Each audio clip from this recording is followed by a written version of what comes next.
സമ്മേളനത്തിന്റെ ഭാഗമായി നഗരത്തിൽ കൊടിയും ഫ്ലെക്സും സ്ഥാപിച്ചതിന് കൊല്ലം കോർപ്പറേഷൻ സിപിഐഎമ്മിന് വൻ തുക പിഴ ചുമത്തി.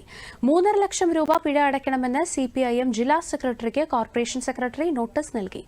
നഗരത്തിൽ അനധികൃതമായി 20 ഫ്ലെക്സുകളും 2500 കൊടികളും കെട്ടിയതിനാണ് 4 ദിവസങ്ങൾക്ക് മുൻപ് പിഴ ചുമത്തി നോട്ടീസ് നൽകിയത്.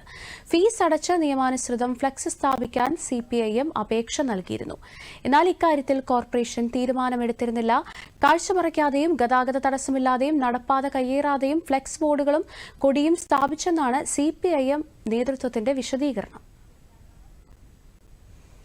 പാതയോരങ്ങളിലും നടപ്പാതകളിലും കൊടിതോരണങ്ങൾ നിരോധിച്ചുള്ള ഹൈക്കോടതി വിധി നിലനിൽക്കെയാണ് കൊല്ലം നഗരത്തിൽ സിപിഐഎം പ്രവർത്തകർ വ്യാപകമായി ഫ്ലെക്സുകളും കൊടികളും സ്ഥാപിച്ചത്. വിശദാംശങ്ങളുമായി നീരജ് ലാൽ ചേരുന്നു.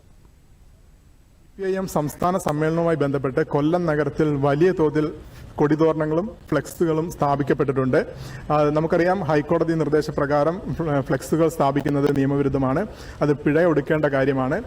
ഇത്തരത്തിൽ ഇപ്പോൾ വലിയ തോതിൽ ഫ്ലെക്സുകളും കൊടിതോരണങ്ങളും സ്ഥാപിച്ചതിനെതിരെ കൊല്ലം കോർപ്പറേഷനാണ് സിപിഐ സംസ്ഥാന സെക്രട്ടറിക്ക് പിഴയൊടുക്കാൻ നോട്ടീസ് നൽകിയിരിക്കുന്നതാണ് വിവരം.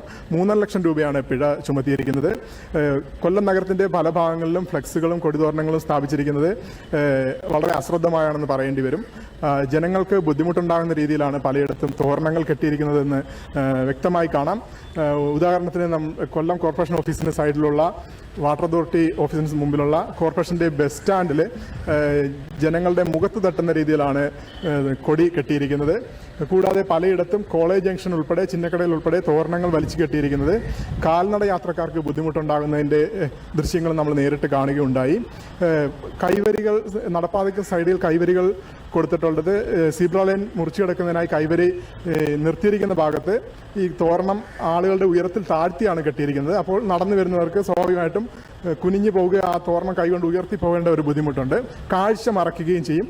കൂടാതെ ഈ തോരണങ്ങളും മറ്റു രീതിയിലുള്ള പ്ലാസ്റ്റിക് കൊണ്ടുള്ള ബോർഡുകളിലും നേതാക്കന്മാരുടെ ചിത്രങ്ങളുമൊക്കെ സ്ഥാപിച്ചിട്ടുണ്ട്. ഈ തോരണങ്ങൾ ഉൾപ്പെടെയുള്ള വസ്തുക്കൾ പുനരുപയോഗിക്കാൻ കഴിയാത്ത അജൈവ മാലിന്യം ആണ് എന്നതാണ് ഏറ്റവും വലിയ ഒരു വെല്ലുവിളി. ഇത് ഒരു ഭാഗത്ത് നവകേരളം, ഹരിത കേരളം എന്നൊരു ആശയം തന്നെ മുന്നോട്ട് വയ്ക്കുന്ന ഒരു പാർട്ടിയും ഗവൺമെന്റുമാണ്. അപ്പോൾ അവർ സംഘടിപ്പിക്കുന്ന ഒരു സംസ്ഥാന സമ്മേളനത്തിന് ഇത്തരം പാഴ്വസ്തുക്കൾ, അജൈവ മാലിന്യങ്ങളാകുന്ന വസ്തുക്കൾ കൊണ്ടുള്ള അലങ്കാരങ്ങൾ ഒരു ധൂർത്തിന്റെ മാത്രം അലങ്കാരത്തിന്റെ മാത്രം ഭാഗമല്ല, അത് വലിയ തോതിൽ മലിനീകരണത്തിനും മറ്റും കാരണമാകും എന്നത് തന്നെയാണ് വ്യക്തമാക്കുന്നത്. എന്തായാലും ഈ ഫൈൻ അടയ്ക്കാനുള്ള ഹൈക്കോടതിയുടെ ആവർത്തിച്ചുള്ള നിരീക്ഷണവും അതുവഴി ഇപ്പോൾ ഫൈൻ അടയ്ക്കാനുള്ളൊരു സാഹചര്യം ഉണ്ടായിരിക്കുന്നത് വളരെ ജനങ്ങളെ സംബന്ധിച്ച് വളരെ ആശ്വാസത്തിന് ഇട നൽകുന്ന ഒരു കാര്യമായി തന്നെ വിലയിരുത്തേണ്ടി വരും.